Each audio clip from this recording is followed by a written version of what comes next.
how you use the integrated ramp system. You can open it two ways, either by pressing the handle and letting it open, or with your car's fob.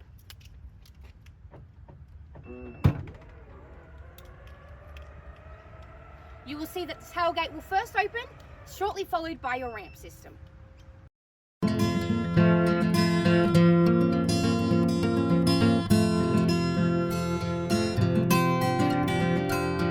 When you're ready to close your car, you can press the button inside your tailgate or the key fob. Your ramp will close, shortly followed by your tailgate.